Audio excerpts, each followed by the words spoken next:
What is the value of marriage in your life, और अगर define करना हो मैरिज को तो how can you define? I mean in today's time youngsters जो होते हैं, आपको नहीं लगता कि बहुत हल्के में लेते हैं रिश्ते को, शादी को? What you have to say about it? मेरे लिए शादी बहुत ही इम्पॉर्टेंट चीज़ है, क्योंकि मैं अपना घर छोड़ के किसी और के घर जाऊंगी, तो ये जो डिसीजन होता है लाइफ का एक लड़की के लिए, ये बहुत ही क्रूशियल और इम्पॉर्टेंट होना चाहिए, क्योंकि शादी दो परिवारों के बीच में होती है कहीं ना कहीं। सो दोनों फैमिलीज आपस में कितना गेट अलोंग करते हैं, एज पार्टनर्स आप कितना गेट अलोंग करते हो, तो मेरे लिए ये बहुत ज़्यादा इंपॉर्टेंट है। और जैसे मुझे कैसे मैरिज चाहिए, मेरी मॉम डैड की जैसी। उनकी शादी को आज 28 ईयर्स हो गए, उनको डेट करके अगर मैं पूरा काउंट करूँ तो 31 ईयर्स ऑलमोस्ट हो गए, and still they are same. उनके बीच का जो स्पार्क है वो वैसे के वैसा है, मेंटेन्ड है। दोनों, एक ऊपर जाता है तो नीचे वाले को ऊपर खींच लेगा, एक नीचे रहेगा तो दूसरे को ऊपर, तो इस तरीके से उन्होंने बैलेंस किया अपने लाइफ को। तो मुझे भी कुछ इसी तरह की मैरिज चाहिए। ये भी कहना चाहूँगा कि ये जो रियलिटी शो था, पहला था रियलिटी शो आपका, मतलब एक जो आपको मिला है इमेज, आपका जो नाम हुआ इसके थ्रू, उसको लेके कितनी खुशी और कैसा अनुभव था इस शो का हिस्सा बनने पे? सबसे पहले तो मन में एक डर होता है, क्योंकि लाइफ का पहला रियलिटी शो है। तो मैं सोच रही थी पता नहीं कैसे होगा, कर पाऊँगी नहीं कर पाऊँगी, लेकिन जब स्टार्ट किया तो मुझे बहुत अच्छा लगा। मुझे बहुत ज़्यादा एक्सपीरियंस मिला यहाँ से, बहुत कुछ सीखने मिला। एज अ पर्सन मैं यहाँ पर मेरे खुद के बारे में, मैंने खुद को जाना है यहाँ पर काफ़ी हद तक। तो मैंने, आई एम वेरी हैप्पी कि मैंने ये डिसीजन लिया, और मुझे घर से पूरा सपोर्ट मिला इस चीज़ के लिए, and I am glad I was a part of स्वयंवर। जितने भी टेलीविज़न शोज़ होते हैं, मतलब रियलिटी शो गए या कोई और भी शो है, एक एंटरटेनमेंट मीडियम है, इतना सीरियसली नहीं लेना चाहिए, लेकिन ये जो मैरिज का कॉन्सेप्ट है उसको रियलिटी शो पे दिखाना कहाँ तक आप जेन्युइन समझते हैं? मुझे लगता है ये कॉन्सेप्ट है, और इस दुनिया में इतने सारे कॉन्सेप्ट्स बनते हैं अलग अलग चीज़ों के, अलग अलग रियलिटी शोज़ के, जैसे बिग बॉस का अलग कॉन्सेप्ट है।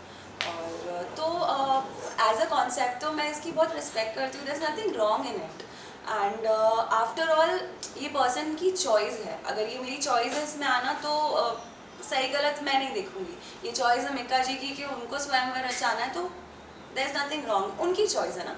तो अगर आपको कोई फोर्स कर रहा है, that's wrong, but if you are willingly going into it, there is no harm in it. पहले भी कई सारे शोज़ आए हैं, जैसे मल्लिका शेरावत का शो था मैरिज को लेकर, राहुल महाजन का था, राखी का लेकर था, लेकिन ये शो में जो भी जोड़ी बनी, जो भी रिश्ता हुआ, वो कामयाब नहीं हो पाया, तो उसके बारे में क्या कहना चाहेंगे? Yes, back of the mind ये क्वेश्चन रहता है कि कोई भी जोड़ी यहाँ पर बनी नहीं थी पिछले सीजन्स में, एंड बट राहुल जी की कुछ 4 इयर्स तक उनकी भी मैरिज चली थी। तो आई थिंक दो लोगों के बीच की आपस की अंडरस्टैंडिंग है, अगर उनको आगे लेकर जाना है तो लेकर जाएंगे, और नहीं लेकर जाना तो नहीं लेकर जाएंगे। So again it's person to person. तो आई थिंक यहाँ लेकिन Mika ji is very serious, and he will take things ahead. Mika ji के बारे में ये भी है कि मतलब एंटरटेनर तो ही अच्छे, बहुत दरिया दिल इंसान हैं, बहुत सारा सोशल वर्क करते हैं, तो वो कितना इंस्पायर किया आपको? मुझे उनका सोशल वर्क बहुत ज़्यादा इंस्पायर करता है हमेशा, नॉट जस्ट ह्यूमंस बट वो एनिमल्स का भी। चलेगा, इतना नहीं आएगा। ये कंटिन्यू होते थे। हाँ, मुझे मिका जी का सोशल वर्क बहुत ज़्यादा इंस्पायर करता है, क्योंकि वो इंसानों की तो मदद करते ही है, साथ साथ जानवरों की भी बहुत मदद करते हैं। मैंने देखा है कि उनका खुद के फार्म हाउस पे कुछ 12 हॉर्सेस है, उसके अलावा वो डॉग्स का बहुत ध्यान रखते हैं। सेट पे भी अगर कोई डॉग घूम फिर कर अगर आ जाता था, तो ही used to give food to them, और जितना वो डिवाइन टच के थ्रू जितनी वुमेंस की जो मदद करते हैं उनकी एजुकेशन में, या उनको काम दिलाने में, या उनको कुछ काम सिखाने में, तो मुझे ये सारी क्वालिटी उनकी बहुत ज़्यादा पसंद आती है, और कहीं ना कहीं मैं खुद इंस्पायर्ड हो रही हूँ, और मैं भी आगे इस तरीके की मदद करना चाहूँगी लोगों से। अगर भगवान मुझे उतना देगा तो मैं भी उतनी मदद ज़रूर करूँगी। बिग बॉस शो का भी हिस्सा बनना चाहती हैं आप? क्या ऐसा आपको इंस्पायर किया कि उस शो का हिस्सा बने? और जहाँ तक बिग बॉस की बात है, तो जितने ही विनर्स हुए, फेम और मनी फैक्टर तो होता ही इंपॉर्टेंट, वो मिलता ही है, लेकिन लॉन्ग रन के लिए इस तरह के शो में पार्टिसिपेट करना या विन करना कितना लॉजिकल आप मानती हैं? Big boss is one of my favourite shows. Honestly मैं पूरे साल उस मंथ का वेट करती हूँ जब बिग बॉस स्टार्ट होगा, क्योंकि I like that, I am that person. Masala पसंद है मुझे, तो एज अ व्यूअर भी मुझे पसंद है, और मैं मैं जाना चाहूँगी वहाँ पर लोगों, मैं चाहूँगी कि लोग मुझे जाने बिग बॉस के थ्रू, और एज यू सेड कि फेम भी मिलेगा वहाँ पर, और मस्ती मजाक में एंटरटेन करना चाहूँगी लोगों को, क्योंकि बचपन से मैंने ये चीज़ बहुत इन्जॉय की। जैसे स्कूल में भी या कॉलेज में भी मैं जब फेस्ट्स में पार्ट लेती थी, मुझे अच्छा लगता था जब लोग मेरे आसपास के हंसते थे या मेरे परफॉर्मेंस को इन्जॉय करते थे। तो इट्स इन मी, तो मैं चाहती हूँ कि मैं लोगों को एंटरटेन करती रहूँ। और ज़्यादातर लड़कियों को ऐसे लड़के पसंद होते हैं जिनका सेंस ऑफ ह्यूमर बहुत अच्छा हो। आपके पापा ही बहुत बड़ा एग्जांपल हैं। कितना सीखा सेंस ऑफ ह्यूमर, जो क्वालिटी कितना आपने जनरेट किया है अपने में? मुझे तो ऐसा ही लाइफ पार्टनर चाहिए मेरे डैड जैसा, क्योंकि he is a very supportive person, and मतलब हमको घर पे ना टीवी की ज़रूरत ही नहीं है ऑनेस्टली, क्योंकि घर में पूरा टाइम एंटरटेनमेंट चालू ही रहता है। लाइक कोई ना कोई हीरो यहाँ वहाँ पड़े रहेंगे। मतलब कभी ऐसा भी होता है कि शो के लिए चले गए, लेकिन घर पे कोई एक आध हीरो छूट गया है उनसे। जैसे एक बार ऐसे हो गया था कि क्या नाम है उनका, अमिताभ बच्चन जी, वो उनको छोड़ के चले गए थे, घर पे छूट गए उनसे। मैं और मम्मी सोच रहे कि अभी क्या करें क्या करें। तो हमने अमित जी से बोला कि अमित जी आप ये फैन कैसे साफ करोगे? तो मैं तो अरे करके फैन साफ करवा दिया। मम्मा बहुत इस चीज़ में बहुत ये है।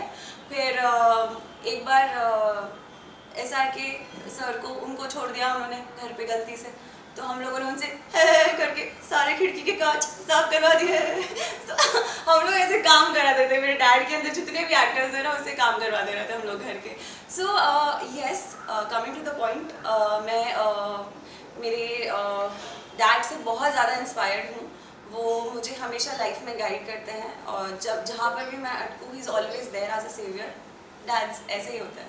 तो सेंस ऑफ ह्यूमर तो एक चीज़ है, डैड से सीखा। बाकी उन्होंने जो नाम हासिल किया है अपने टैलेंट से, और जो स्ट्रगल किया है, आप कुछ बताते हैं, कुछ सिखाते हैं कि कैसे सस्टेन करना है इंडस्ट्री में, कैसे आगे बढ़ना है, क्या करना है बेसिकली, क्योंकि बहुत इनसिक्योरिटी है अगर इस फील्ड की बात करें तो, एंटरटेनमेंट की बात करें, क्या कहेंगे इस चीज़ को लेकर?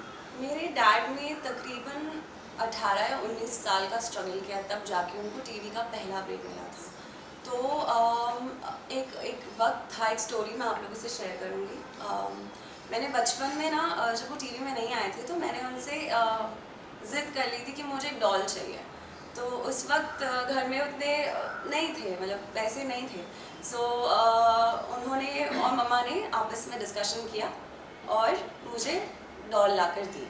तो मैं रोज़ डॉल लाने के पहले मैं रोज़ घर पे बोलती थी, कब लाओगे डॉल, मुझे चाहिए मुझे चाहिए मुझे चाहिए। तो विदिन 4-5 डेज़ वो डॉल मेरे पास आ गई।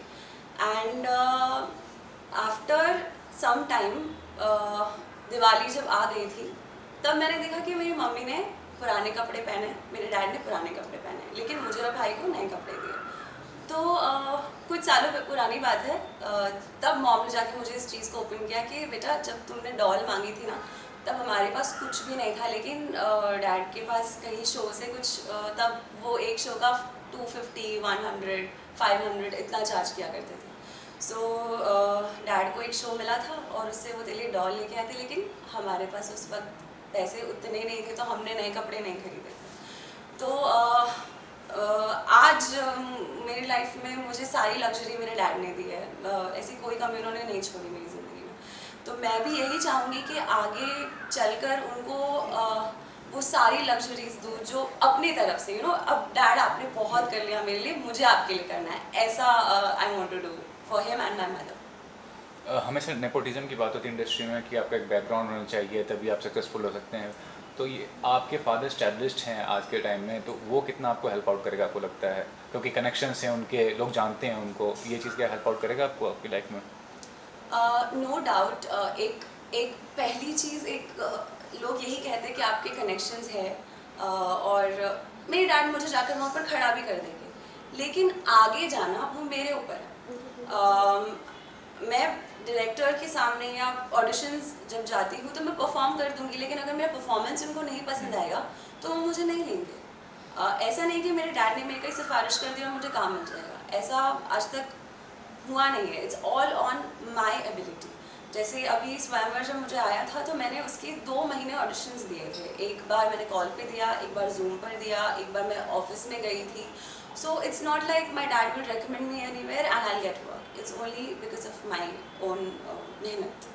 Lastly asking what kind of work basically want to do, I mean किस तरह की कलाकार हो आप, क्या आपका टैलेंट है, क्या क्वालिटी है, वो ज़रा डिस्क्लोज करो। वैसे मैं एक्टिंग में बहुत ज़्यादा इंटरेस्टेड हूँ, मुझे आगे वही करना है। और लेकिन अंदर कुछ कुछ चीज़ें हैं, जैसे कि मैं मिमिक्री कर लेती हूँ, कॉमेडी करती हूँ, सिंगिंग करती हूँ, वॉइस ओवर्स में अपनी आवाज़ देती हूँ अलग अलग कार्टून चैनल्स पे। सो बाकी चीज़ें हैं मेरे अंदर। So I would love to entertain people through all my talents. कहीं भी मुझे कोई भी फील्ड में अगर मुझे काम मिलेगा तो मैं कभी उससे मना नहीं करूँगी।